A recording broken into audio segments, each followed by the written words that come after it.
Praise the lord. Shekinah సందేశం అని మా ఆధ్యాత్మిక కార్యక్రమాన్ని క్రమం తప్పకుండా వీక్షించిన మీ అందరికీ మా హృదయపూర్వక వందనములు.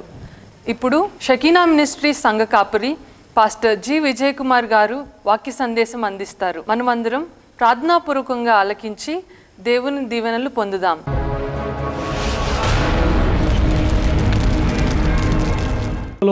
వారి ద్వారములకు నిలువు కమ్మికి అడ్డు కమ్మికి దాన్ని ఆ పస్కా గొర్రెపిల్ల రక్తాన్ని పూసుకున్నారండి. ఎందుకంటే అర్ధరాత్రి సమయంలో జరిగినది ఏమనగా మరణదూత ఐగుప్తు దేశం అంతటా సంచారము చేస్తూ ఉన్నారు. ఆ సమయంలో ఏ ఇంటి ద్వారబంధం మీద పస్కా గొర్రెపిల్ల రక్తం ఉన్నదో ఆ ఇంటిలోనికి మరణదూత ప్రవేశించలేదు. దేవునికి మహిమ కలుగునుగాక. ఆ గొర్రెపిల్ల రక్తము, సిలువలో ప్రభువారు చిందించిన రక్తము మన హృదయ ద్వారబంధముల మీద అది ప్రోక్షించబడితే మన హృదయంలోనికి సైతాను ప్రవేశించడానికి అవకాశమే ఉండదు. దేవునికి మహిమ కలుగునుగాక. ఈ జీవితము, మన హృదయము, మన ప్రాణము, మన ఆత్మ దేవుని సన్నిధిలో శుద్ధీకరించబడిన అనుభవం మనం కలిగి ఉండాలి. మనము దేవుని ఆత్మ చేత శుద్ధీకరించబడాలి. దేవుని రక్తము, ప్రభువారి రక్తం చేత కడగబడాలి. ప్రభువారి వాక్యం చేత కడగబడాలి. అనుదినము కూడాను వాక్యాన్ని చదవాలి, ధ్యానించాలి, పరిశోధించాలి. ఈ వాక్యమే మనల్ని శుద్ధీకరణ చేస్తుంది. యవనస్తులు దేని చేత తమ నడతను శుద్ధి చేసుకుంటారు? నీ వాక్యమును బట్టి దాన్ని జాగ్రత్తగా చూచుకొనుట చేతనే కదా. దావీదు గారు అంటారు, నా హృదయం, నేను నీ ఎదుట పాపము చేయకున్నట్లు నా హృదయములో నీ వాక్యమును ఉంచుకొని ఉన్నాను. ప్రేమైన దేవుని బిడ్డలారా, మన హృదయము నిర్దోషమైందిగా దేవుని సన్నిధిలో ఉండాలంటే ఆ వాక్యాన్ని మన హృదయంలో ఉంచుకోవాలండి. ఆ గృహములో జ్యేష్ఠ కుమారుని హతం చేయడానికి మరణదూత వెళ్తున్నాడు. ఇశ్రాయేలులు చిన్న చిన్న గుడారాలు వేసుకున్నారు, టెంట్లు వేసుకున్నారండి. ఆ గుడారములో ఇశ్రాయేలు నివసిస్తూ ఉన్నారు. ఐగుప్తీయులందరూ కూడా పెద్ద పెద్ద భవంతులు కట్టుకున్నారు, పెద్ద పెద్ద ఇళ్ళు కట్టుకున్నారు. రాజప్రసాదము, రాజనగరు, అంతఃపురము, ఆ పెద్ద పెద్ద భవనాలు అన్నీ చాలా చక్కగా అలంకరించుకున్నారు. ఆ సమయంలో ప్రపంచంలో మరి నెంబర్ 1 సూపర్ పవర్గా ఐగుప్తు దేశం ఉంది. ఐగుప్తీయులు చాలా జ్ఞానం కలిగిన వారు, ఐగుప్తీయులు చాలా ధనం కలిగిన వారు, ఐగుప్తీయులు వారు చాలా ఉన్నతమైన స్థితిలో ఉన్నారు. అయితే వారికి ఏమి లేదంటే వారి ఇంటికి రక్షణ లేదు. జ్ఞాపకం చేసుకోండి, మన కుటుంబానికి ఏముంది అంటే మొట్టమొదట ఏం కావాలి అంటే రక్షణ కావాలి. దేవునికి స్తోత్రం, హల్లెలూయా. ఈ దినముల్లో మన కుటుంబానికి రక్షణ ఉందా లేదా ఆలోచన చేయండి. మన లాస్ట్ ఇయర్ కరోనాతో చాలామంది బాధపడ్డారు. దురదృష్టవశాత్తు కొంతమంది చనిపోయారండి. చెన్నైలో ఒక పెద్ద డాక్టర్ గారు చాలా పెద్ద హాస్పిటల్ కట్టాడు, చాలామందికి సేవలు చేశాడు. కానీ దురదృష్టం, ఆయనకి కరోనా వచ్చింది. దురదృష్ట ప్రకారం ఆయన చనిపోయాడు. చనిపోతే ఆయన్ని సమాధి చేయడానికి, ఆయన ఆ డెడ్ బాడీని, శవాన్ని తీసుకెళ్ళడానికి ఎవరు రాలా, ఎందుకంటే కరోనాతో చనిపోయాడు కనుక. ఆల్రెడీ వాళ్ళ ఇంటి వారందరూ కూడాను హాస్పిటల్లో ఉన్నారు. బంధువులు ఎవరు ముందుకు రాలా. కోటీశ్వరుడు, డబ్బులు ఉన్నాయి, కానీ ఆయన సమాధి చేయడానికి ఎవరు రాలా. వాళ్ళ ఇంటికి తీసుకెళ్తే ఎవరు లేరు. బంధువులు ఎవరు వస్తారా? మేము రాము. ఎవరు తీసుకెళ్ళాలి? ఎక్కడ చేయాలి? ఏం చేయాలి? చివరికి మున్సిపాలిటీ వారి ఈ చనిపోయిన వారు శవాలకి సమాధి కార్యక్రమం చేస్తూ ఉన్నారు. ఆలోచించండి ప్రేమైన దేవుని బిడ్డలారా, మనకి ఇంటికి మేము ఏం కావాలి? మన జీవితానికి ఏం కావాలి? మొట్టమొదట రక్షణ కావాలి. ఇదిగో ఈ రక్షణ ఎలా వస్తుందంటే, గొర్రెపిల్ల రక్తములో తమ వస్త్రములు ఉదుకుకొని తెలుపు చేసుకున్న వారు ధన్యులు. దేవునికి మహిమ కలుగునుగాక. యేసుక్రీస్తు వారు శిలువలో చిందించిన రక్తము మన ప్రతి పాపమును కడిగి వేస్తుంది. చాలామంది మనము ఈ రక్షణ అనుభవంలోకి రావడానికి ఇష్టపడుతున్నారు, కానీ కొన్ని విడిచిపెట్టలేక, కొన్ని దాటి రాలేక మరలా ఆగిపోతూ ఉన్నారు. ఇదిగో ఈ పస్కా పండుగను గురించిన కట్టడి ఏంటంటే, ఎవరు పాల్గొనాలి కట్టడ ఈ పస్కా పండుగలో అంటే కేవలము ఇశ్రాయేలీలు, సున్నతి పొందిన వారు మాత్రమే పాల్గొనాలి. పరదేశి కానీ, మీ ఇంట్లో దాసుడు కానీ, కూలికి వచ్చిన వారు కానీ ఎవరు కూడా ఇందులో పాల్గొనకూడదు. ఈ మనమందరం కూడాను ఆయన శరీరము, ఆయన రక్తము తీసుకోబోతున్నాం. ఎవరు తీసుకోవాలి అంటే సున్నతి పొందిన వారు మాత్రమే అన్నాడు. అంటే అర్థం ఏంటంటే బాప్తిస్మం, సున్నతి అంటే ఒక నిబంధన. అబ్రహాముతో దేవుడు ఒక నిత్య నిబంధన చేశాడు. ఆ నిబంధనలో ఎవరైతే పాల్గొంటారో, అబ్రహామా నీవు నీ సంతానం అంతా కూడా ఈ నిబంధనలో పాలిభాగస్తులు. దానికి గుర్తు ఏంటంటే నీ కుటుంబంలో మగవారందరూ కూడా సున్నతి పొందాలి. ఎప్పుడైతే ఆ ఇశ్రాయేలు అబ్రహాంకి దేవుడు వాగ్దానం అయ్యి నిబంధన చేశాడో, అబ్రహాము తన కుమారులు తన ఇంట్లో ఉన్న వారందరికీ కూడా సున్నతి చేశాడు.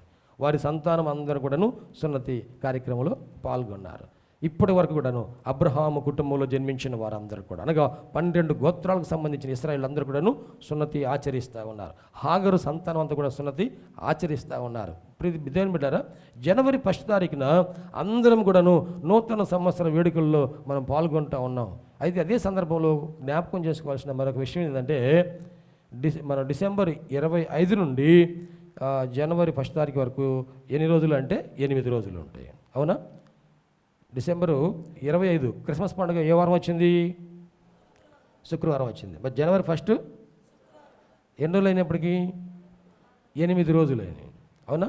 ఈ 8వ రోజున ఏం జరిగింది అంటే యేసు ప్రభు వారిని ఆయనకి అప్పుడు 8వ రోజు పుట్టి 8 రోజులైంది. ఆ 8వ రోజున యెరూషలేములో ఉన్న దేవుని ఆలయంలోనికి ప్రభువారిని తీసుకుని వచ్చి దేవునికి ప్రతిష్ఠ చేయటం జరిగింది. ఆ రోజున ఏం చేశారంటే ఆ రోజున వారు ఆయనకి సున్నతి చేసి నామకరణం చేశారు. దేవునికి మహిమ కలుగును గాక. దేవునికి ప్రతిష్ఠించారు. దేవునికి ప్రతిష్ఠ మందిరంలో ప్రతిష్ఠ చేశారు. ఆ సమయంలో ఏం చేయాలంటే ఇదిగో బలి అర్పణ చేయాలి. ఒక గొర్రె పిల్లనైనను లేక మేక పిల్లనైనను కోడిదూడనైనను లేకపోతే అవి కూడా భరించలేకపోతే ఒక పావురం పిల్లనైనను లేకపోతే గువ్వలనైనను తీసుకురావాలి. మరి ఆ యోసేపు పేదరికంలో ఉన్నారు కనుక వారు ఏం చేశారంట, వారు పావురపు పిల్లలను తీసుకొచ్చారంట బలి అర్పణ దేవునికి సమర్పణ చేయడం కోసం.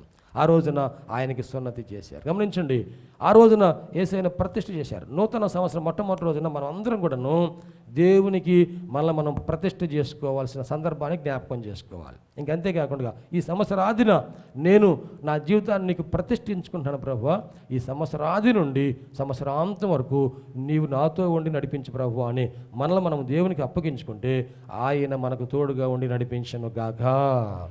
చేతులెత్తి స్తోత్రం చేద్దామా? హల్లెలూయా.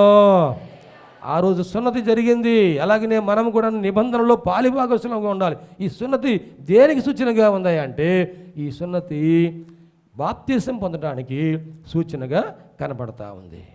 ఇంకా బాప్తిసం పొందని వారు దయచేసి ఆలోచించేయండి. ఎవరైతే బాప్తిసం పొందుతారో వారు మాత్రమే బలలో పాల్గొంటారు. బాప్తిసం పొందని వారు బలలో పాల్గొనడానికి అర్హత లేదు. గమనించారా? నేను చాలాసార్లు మనము సంస్కార ఆరాధనలోనికి ప్రవేశిద్దాం, బాప్తిసం పొందిన వారు మీరు వరుస ప్రకారం కూర్చోండి, మరి సెలవు తీసుకుందాం అనుకున్న వారు సెలవు తీసుకోవచ్చు అనగానే బాప్తిసం పొందిన వారు లేచి వెళ్ళిపోతూ ఉంటారు. నేను అప్పుడు అనుకుంటా ఉంటాను, ప్రభువా మీరు 2వ రాకడలో వచ్చినప్పుడు అప్పుడు ఈ ప్రకటన అంతా ఏముండదు. ఎలాగొస్తాడు ఆయన? ఆర్భాటముతోనూ ప్రధాన దూత శబ్దముతోనూ దేవుని బూరతోనూ పరలోకం నుండి ప్రభువు దిగి వచ్చెను. అప్పుడు ఎవరు ఎత్తపడతారంట? క్రీస్తునందుండి మృతులైన వారు మొదట లేచెదరు. ఆ మీదట సజీవులుగా నిలిచి ఉన్న మనము వారితో కూడా ఏకముగా ఆకాశ మండలమునకు మేఘముల మీద కొనిపోబడుదుము. గమనించండి, ఎవరు ఎత్తపడతారా అంటే క్రీస్తునందుండి మృతులైన వారు మొదట లేస్తారు. ఆ తర్వాత ఈ నిబంధనలో పాలివారు, బలలో పాల్గొన్నవారు, యోగ్యముగా ఉన్నవారు, సిద్ధపాటు కలిగిన వారు ఆ దినములలో 2 పొలములో పనిచేస్తూ ఉంటారు. ఒకరు ఎత్తబడతారు, ఒకరు విడవబడతారు. ఎవరు? నిబంధనలో పాలిభాగస్తులు, బాప్తిసం పొందినవారు, బలలో పాల్గొన్నవారు, సిద్ధపాటు కలిగిన వారు. ఎందుకు బలలో పాల్గొనాలి అంటే అపోస్తలుల కార్యం 2వ అధ్యాయం 42వ వచనంలో బాప్తిసం పొంది సంఘంలో చేర్చబడిన వారందరూ కూడా వీరు అపోస్తలుల బోధ యందును సహవాసమందును రొట్టె విరుచుట యందును ప్రార్థన చేయటం యందును ఎడతెగక ఉండిరి. ఎటువంటి అనుభవం మనం కలిగి ఉండాలంటే ఎడతెగని అనుభవము. సిద్ధపాటు కలిగి ఉండాలంటే మనము అపోస్తుల బోధలో, అపోస్తుల సహవాసం, సేవకుల బోధ మనం వింటూ ఉండాలి, సేవకులతో కలిసి సహవాసంలో ఉంటూ ఉండాలి. అందుకని 2వ గురువారము, 2వ శుక్రవారము, 2వ శనివారము 3 రాత్రులు మందిరంలో ఉపవాస ప్రార్థన ఏర్పాటు చేయడం జరిగింది.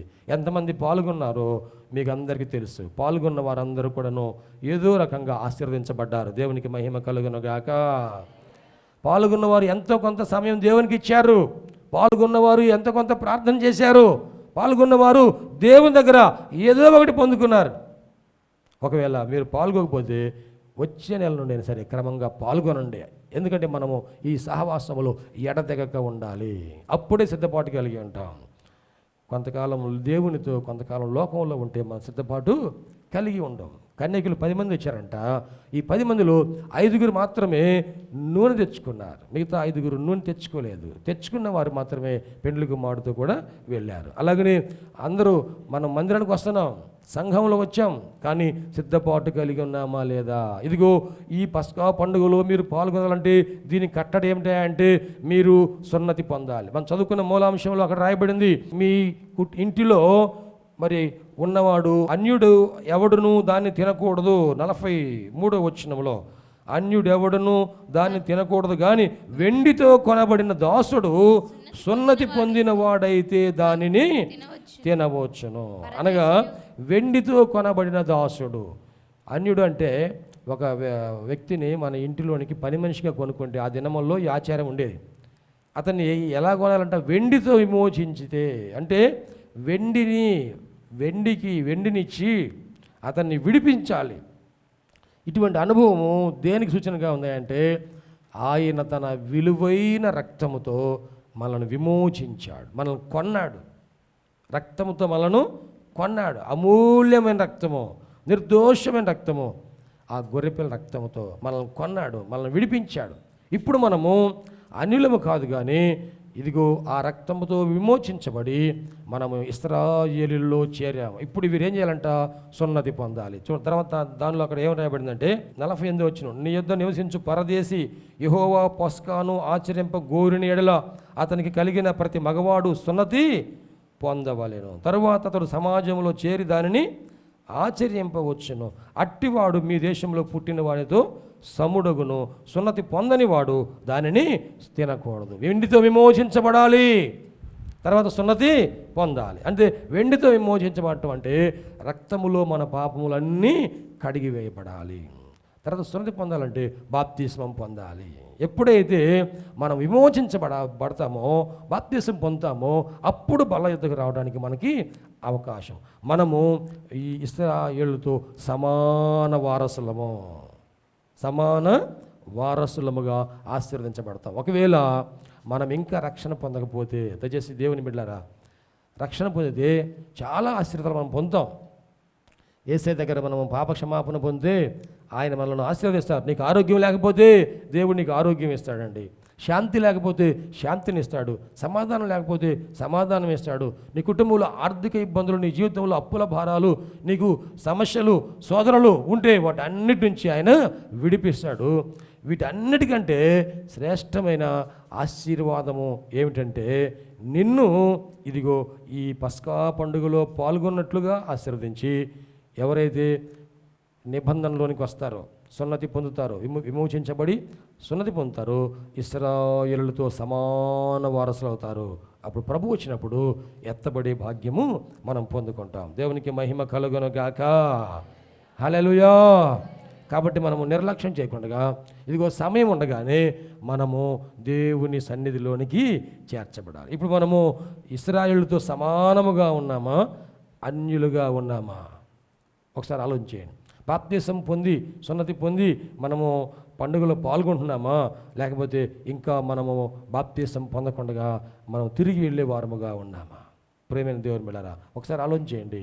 ఎంతకాలం మనము వాయిదా వేసుకుంటా ఉంటాం? ఏ కారణం వల్ల మనం బాప్తిసం పొందలేకపోతున్నామంటే కొన్ని సమస్యలు మనకి అడ్డుగా కనబడతా ఉన్నాయి. నేను 19 సంవత్సరాల వయసులో మారు మనసు పొంది పాప క్షమాపణ కొరకు దేవుని సన్నిధిలో అడిగినప్పుడు దేవుడు నా పాపాలన్నీ క్షమించాడు.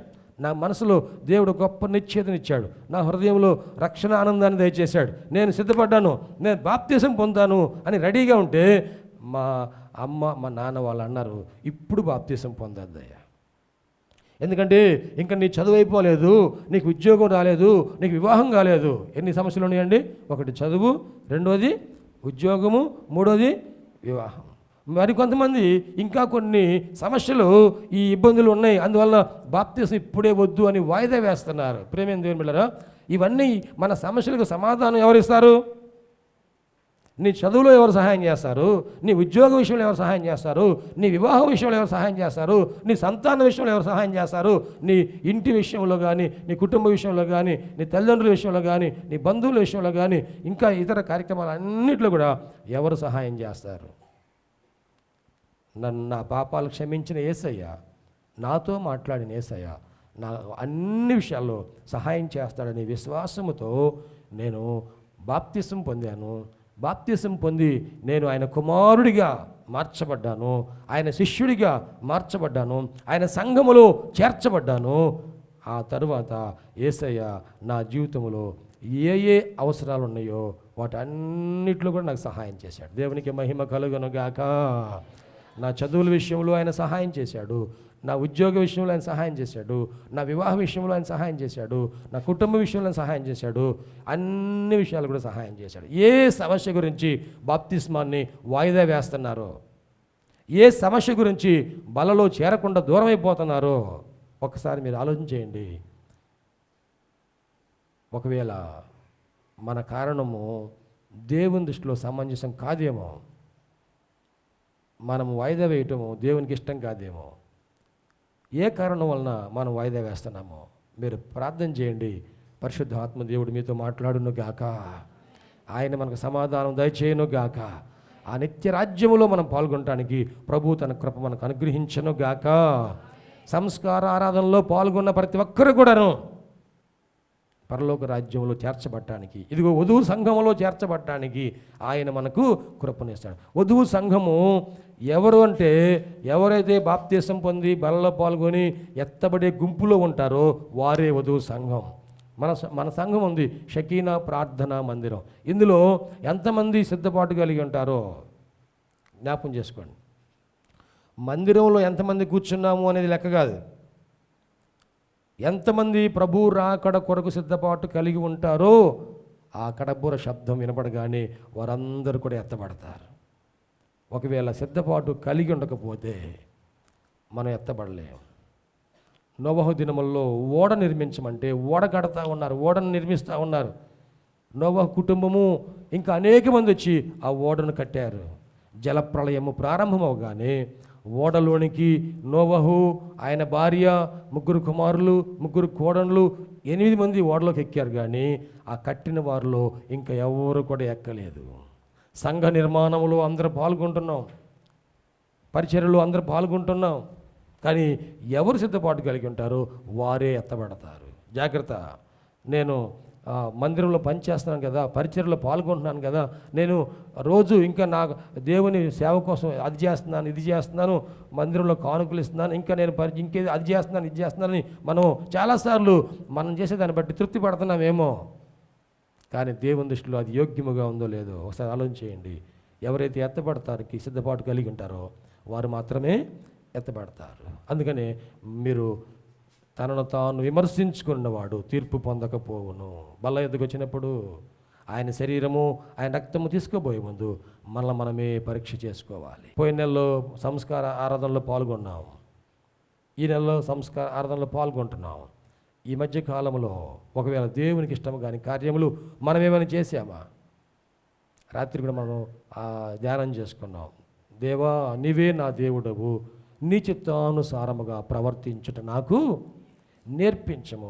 దయగల నీ ఆత్మ సమభూమి గల ప్రదేశములో నన్ను నడిపించును గాక. హల్లెలూయా. ప్రార్థనాపూర్వకంగా సిద్ధపాటు కలిగిందాం. ఈ పస్కా పండుగను గురించిన కట్టడ మోషే అహరోన్లకు దేవుడు తెలియజేసినప్పుడు దేవుడు చెప్పిన ప్రకారముగా వారు అలాగున చేసిరి. ఏమని రాయబడిందండి? మోషే అహరోనులు అలాగున చేసిరి, ఇశ్రాయేలీయులు అలాగున చేసిరి. ఆ దినముననే వారు ఐగుప్తు దేశమును విడిచి బయలుదేరిరి. దేవునికి మహిమ కలుగునుగాక. ఆ పస్కా పండుగతోనే ఇశ్రాయేలుల యాత్ర ప్రారంభమైందండి. పస్కా పండుగతోనే కనాను యాత్ర ప్రారంభమైంది. వారి జీవితంలో ఐగుప్తు తొలగిపోయింది. దేవునికి మహిమ కలుగునుగాక. మనం పస్కా పండుగలో పాల్గొంటే, సంస్కార ఆరాధనలో పాల్గొంటే, పాపం పైన ఆయన మనకు అధికారమునిచ్చి, విజయమునిచ్చి, ఈ శరీరం పైన, లోకం పైన, సైతాను పైన, పాపం పైన విజయము దయచేయునుగాక. పాపమును విడిచి పరిశుద్ధతలోనికి ముందుకు నడిపించను గాక. దేవుడు ఈ వాక్య భాగము మన వినికిడిలో ఆశీర్వదించను గాక. ప్రార్థన చేసుకుందామండి. కొద్ది నిమిషాలు అందరం కూడా మోకరించి కళ్ళు మూసుకొని మనం ప్రార్థనలో ఏకీభవిద్దాం. సర్వోన్నతుడైన దేవా, నీకే వందనాలు వందనాలు వందనాలు స్తోత్రం చెల్లిస్తున్నాం. స్తోత్రం ప్రభా. ఈ 2021వ సంవత్సరంలో ప్రభా, బల్ల ఎత్తుకు చేరిన మొదటి సమయంలో, ఆ నెల మొదటి నెల దశమి నాడు నిర్దోషమైన ఏడాది మగ గొర్రె పిల్లను మీరు తీసుకోమన్నాడు ప్రభా. ఇదిగో పస్కా పండుగను గురించిన కట్టడ ఇది. నిర్దోషమైన గొర్రెపిల్ల నీవే ప్రభా. నిర్దోషమైన రక్తాన్ని చిందించావు ప్రభా. నిర్దోషమైనటువంటి మీ రక్తాన్ని చివరి బొట్టు వరకు మా అందరి కొరకు మీరు చిందించారు. వందనాలు ప్రభా. మీ రక్తమే మా ప్రతి పాపమును కడిగి వేస్తుంది నాయన. అవును మా తండ్రి, మా శరీరము, మనస్సు, ఆలోచన సమస్తము ఇదిగో నీకు అప్పగించుకుంటున్నాం ప్రభా. ప్రభా, సజీవ యాగముగా ఇదిగో మమ్మల్ని అందరినీ ప్రభా నీకు అప్పగించుకుంటున్నాము నాయన. దేవా, నీకు వందనాలయ్యా. సజీవ యాగముగా, సంపూర్ణముగా ఇదిగో మా జీవితాలు మీకు అప్పగించుకుంటున్నాం ప్రభా. మీరు రండి నాయన. మా జీవితాల్లోనికి మీరు రండి ప్రభా. మా హృదయంలోనికి మీరు రండి నాయన. మా కుటుంబంలోనికి మీరు రండి ప్రభా. మా గృహంలోనికి మీరు రండి నాయన. దేవా, మీరే మాకు కావాలి ప్రభా. మా పాపములన్నీ కడిగివేయండి నాయన. మా బలహీనతలన్నీ క్షమించండి నాయన. మా దోషాలన్నీ తుడిచివేయండి ప్రభా. నీ రక్తముతో కడుగు నాయన. మీ వాక్యముతో కడగండి ప్రభా. మీ ఆత్మతో వెలిగించండి దేవా. పస్కా పండుగలో పాల్గొన్న ఇశ్రాయేలు అందరూ కూడా ప్రభా ఐగుప్తుని విడిచి సంతోషంగా బయలుదేరారు ప్రభా. మేము కూడా పాపాన్ని విడిచిపెట్టి ప్రభా నీతో నడిచే నడక ప్రారంభించడానికి, నీతో జీవించే జీవితం ప్రారంభించడానికి నీ కృప మా అందరికీ దయచేయండి. మేమందరము కూడా ప్రభా ఆ నిబంధనలో పాలువారముగా ఉండాలి ప్రభా. వెండితో విమోచించబడిన వారముగా, ఇదిగో ప్రభా సున్నతిలో పాల్గొన్న వారముగా, ఆ బలలో పాల్గొన్న వారముగా తండ్రి, ఇదిగో ఆ గొర్రెపిల్ల రక్తము మా హృదయముల మీద ప్రోక్షించండి. మా గృహాల మీద ప్రోక్షించండి నాయన. మా బిడ్డల మీద ప్రోక్షించండి దేవా. వందనాలు వందనాలు ప్రభా. సంపూర్ణముగా శుద్ధీకరించండి. యోగ్యముగా నీ శరీరము, నీ రక్తము తీసుకోవడానికి సహాయము దయచేయండి. నీతో వెంబడించడానికి నీ కృప దయచేయండి అయ్యా. ఇదిగో అపోస్తుల బోధ ఎందును, సహవాసం అందును, రొట్టె విచ్చట ఎందును, ప్రార్థన చేయటం ఎందు ఎడతెగక ఉండే భాగ్యం అందరికీ దయచేయమని, రక్షణ ఆనందముతో నడిపించండి ప్రభువా. నీతో జీవించే జీవితం మాకు దయచేయమని, నిత్య జీవంలో పాల్గొనడానికి సహాయం చేయమని, ప్రతి విధమైన అనారోగ్యము, వ్యాధి, సమస్య, శోధన, ఆర్థిక ఇబ్బందులు, అప్పుల భారములు, నైనా కష్టములు, కన్నీరు అన్నీ కూడా తొలగించి మీ సాక్షులుగా మమ్మల్ని అందరినీ దీవించమని నీకే సమర్పణ చేసుకుంటూ యేసయ్య నామములో ప్రార్థించి వేడుకుంటున్నాము తండ్రి. ఆమేన్. తండ్రి, కుమార, పరిశుద్ధాత్మ త్రియేక దేవుని దీవెన తోడుగా నడిపించును గాక. ఆమేన్. ఆమేన్.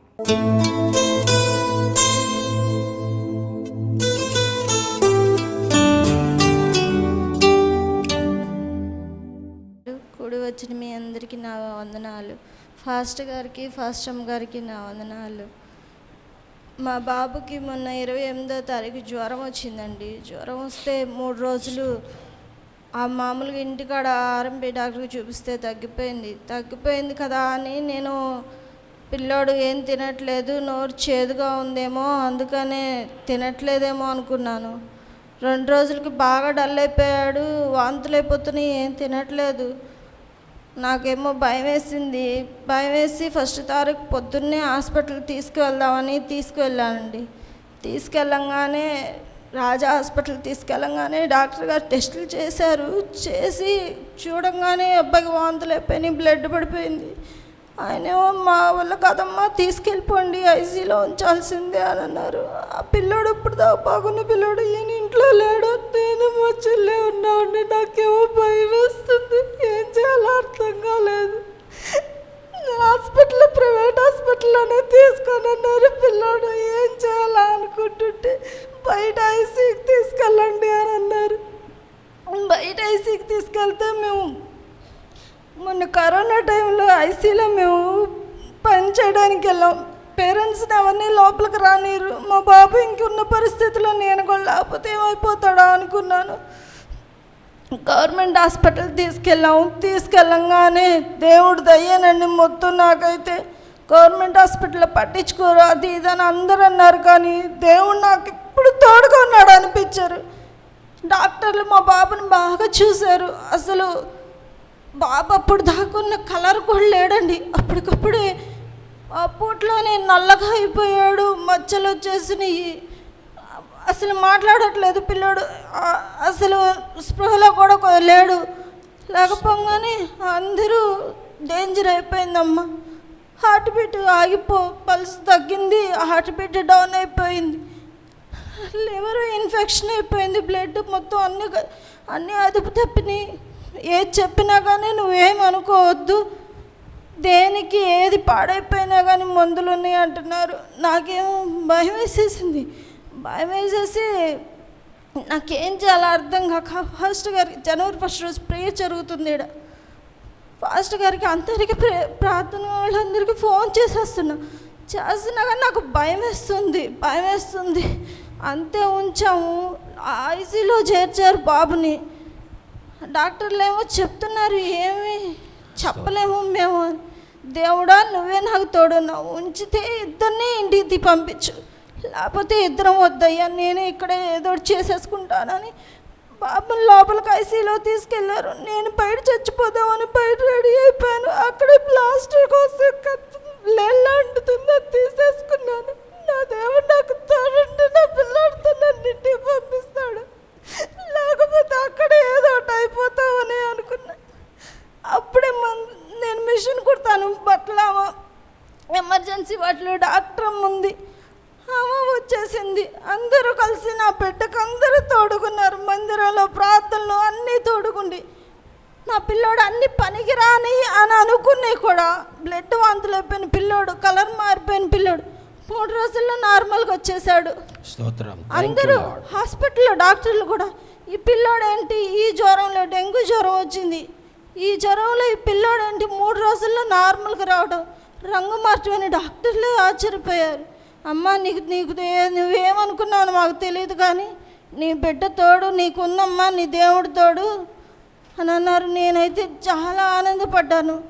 4 రోజులు ఐసీలో ఉంచారు, 2 రోజులు జనరల్ వార్డులో ఉంచారు. మొన్న 7వ తారీఖే ఇంటికి తీసుకొచ్చాం. పిల్లోడు నార్మల్గా ఉన్నాడు, మళ్ళీ మామూలు స్థితికి వచ్చేసాడు.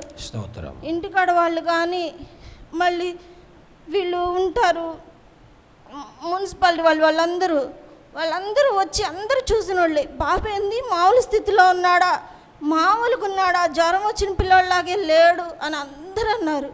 దానికి మాత్రం అందరికీ నేను వందనాలండి. నా బాబు గురించి కానీ మా గురించి కానీ ప్రేయర్ చేసిన మీ అందరికీ నా వందనాలు. నా ఈ సాక్ష్యం దేవుడు దీవించును గాక. ఆమేన్. మీ ప్రార్థన అవసరతలకు మరియు మరిన్ని వివరములకు సంప్రదించవలసిన మా address pastor G Vijay Kumar గారు, షకీనా ప్రార్థనా మందిరం, శారదా కాలనీ, 32వ లైన్, గుంటూరు. మా ఫోన్ నంబర్స్ 9963242497 మరియు ఒక నంబర్ 8885539777.